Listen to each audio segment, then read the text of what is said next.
Hello, everybody, and welcome back to the DZMC Gaming Channel. Hope you guys all had a wonderful Christmas and looking forward to the new year. Shout out to my mom; it's her birthday today. But I am got bad news for you guys, folks. We actually lost power from the 23rd to the 24th, so right into Christmas Eve. I was not able to take my turn. We lost entire. Actually, we had to go to my wife's parents' house because it was getting pretty cold in our house.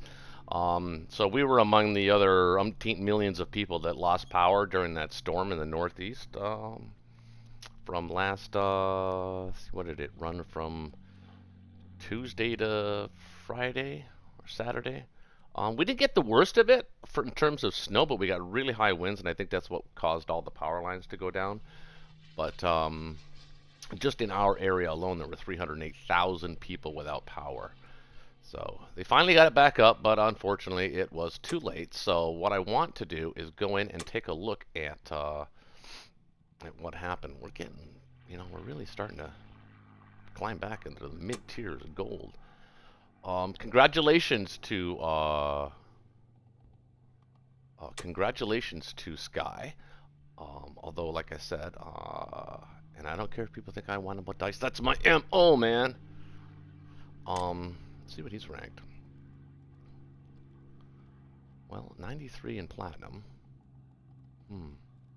Yeah, I imagine this strategy doesn't work all the time. And I made mistakes too. I mean, that's it's not like certainly with the IC, I acknowledged one comment that my IC play was a little mismanaged, to say the least. So congrats to SKYE for his win. Let's see how he did in season 7. 95. So he's middle tier as well, gold player. He's making progress, however. Let's go look at the final board. What did it look like? He must have taken his Japanese turn. And he did. Let's see what he did. 3 fighters. Okay, he did no combat. Where does bombers go? Oh, they're still there.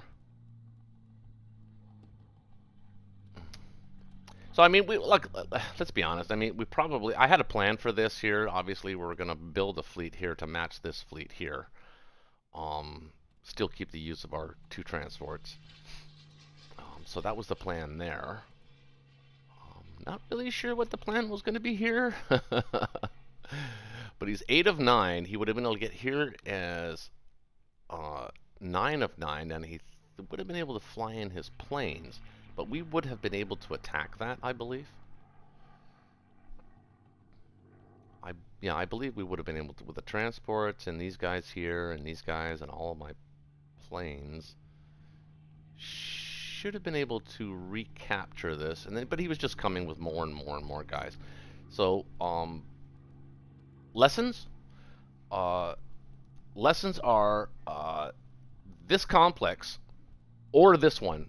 I didn't need both. I only needed one of these complexes.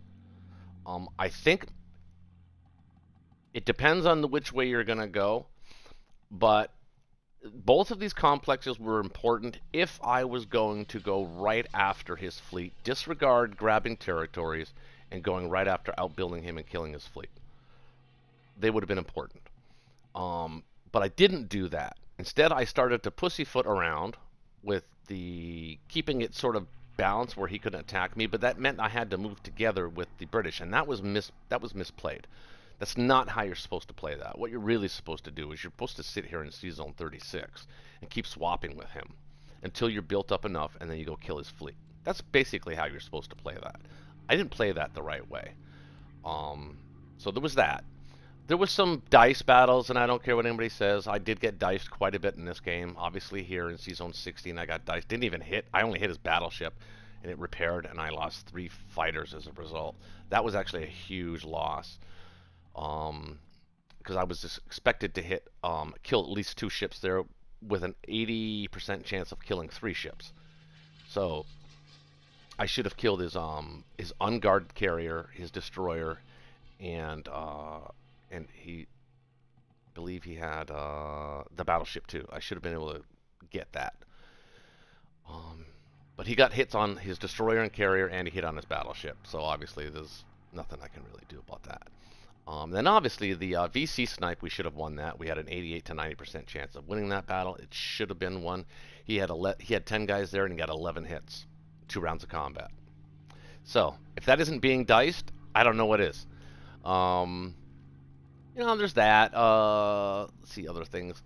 You know, his attack on Russia, I probably could have put more resources into defending Moscow, but I think it was a losing proposition. I also could have done a little bit better at defending India. I do disagree with the commenter who commented that, and if you're reading that comment, don't listen to him because he's wrong. On a KJF, you absolutely do need some presence in the Atlantic, whether it be UK and US or UK alone and the US or the US alone. But you do need some presence when the Germany builds a round one carrier. Okay, so that's important. Um, you can't let the Germans break out into the Atlantic. They can cause all kinds of problems. In other words, you're going to have to build a fleet anyway to respond to it. So you might as well have something there to sort of deter that sort of behavior, if that's the right word. Um, of course, he can always come out here, but this is where the strength is. This is why you want to be in Sea Zone 36 to prevent him from breaking out and trading these territories. Um, I should have been able to punish him for all of his bombers. I wasn't able to do it. It just didn't work out that way. So, congrats to SKYE. Well-deserved win. I timed out, but like I said, I don't think it would have made any difference. I would have just dragged the game out a little bit longer or longer than it really needs to be. So, that being said, what are my plans? I'm off all this week. I am planning on starting a new game. I just don't know when because I actually have to go to Canada to visit my mom, and I don't want to do it before that because then I'll time out again. So, I'm thinking probably Thursday night I might start a game. And then, of course, we have the Friday Night Blitz on Friday. I don't know if we're all going to get together for that because it's still the weekend before New Year's, so we might have to wait until the week after New Year's to sort of resume that Friday Night Blitz. I know a lot of you have really come to enjoy that series. I have too, regardless of the drama that is there, here and there. So that's it, folks. Also, the podcast studio is actually coming along very, very nicely. We actually we're almost there. We're there in terms of all the hardware that we need now. It's very expensive, by the way. Just so people know, and they say, oh, it's easy to get into podcasting, be a YouTube star, an influencer. It's not, folks. The reality is that if you want to do it right, it's going to cost you over 10 grand. I'm not going to say how much over 10 grand. Well, I will. It's over 10 but under 15. That's what I've invested in this studio. Okay, remember, it's basically a studio from the ground up. We even built a brand new computer from scratch. We bought all the hardware, the podcasting hardware. We're subscribing to the right software companies to help us with our graphics, our intros, and all of that stuff, lower thirds, that kind of thing. We're learning all of that. A lot of that right now that we're spending our time on is actually learning how it all works together seamlessly.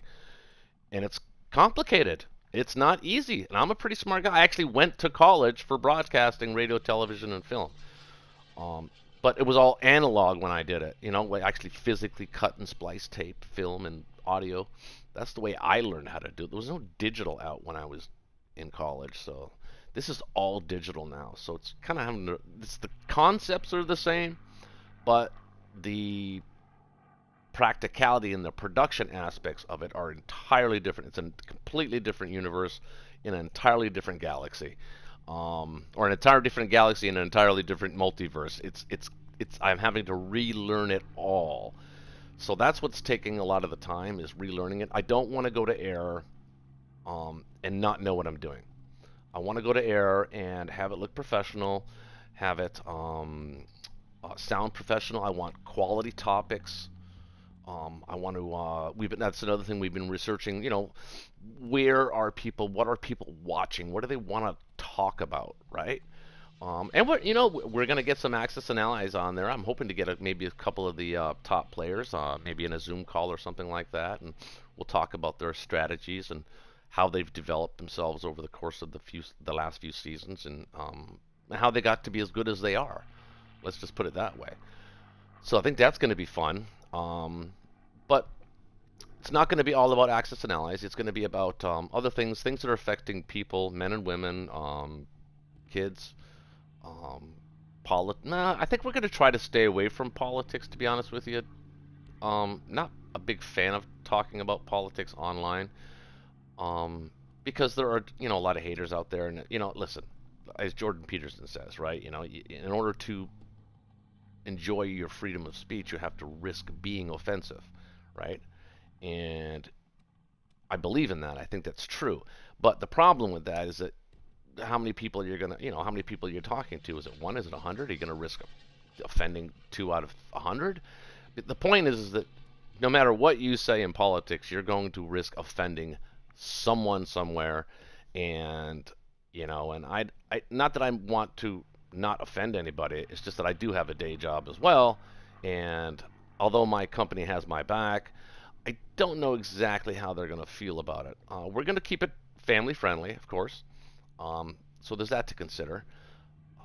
As much as possible. Some of the podcasts are going to be live, so you can't control for all of that stuff. But generally, the idea is we're going to keep it friendly and family friendly, and limit the amount of swearing, and maybe the content of what we're going to be talking about might be sort of scaled down a little bit. I don't know. We're not entirely sure how it's going to go yet. So we're still working on that. But we are planning to launch the podcast, videocast, sometime in early January. So look out for that. I think it's going to enhance the channel. It's going to increase subscribership. Sure, it's going to be subscribing for different things. Hopefully you guys all stick around, because I'm still going to be doing my Axis and Allies videos. It's just going to be, we're going to enhance it. We're going to broaden the channel, so to speak. So that all being said, we'll call it quits here. Again, congratulations to Sky. I hope I meet you, and I got you on my list. There's 3 guys on my list right now that I want a piece of again, and you've made the list, so congrats for that. Anyway, folks, thanks for watching. Hit the like button, hit subscribe, leave your comments in the comments section. What did you think? I can take it. What did you think maybe I did wrong? Were turning points in the game? Do you think I was diced a little bit here and there where I say I was? I think I was. Just let us know what I read them. I read the comments, and I respond back if their comments are profound, and we'll go from there. Anyway, thanks for watching. Link, subscribe, and hit the notifications bell, and we look forward to seeing you in the next Axis and Allies game. Thanks for watching.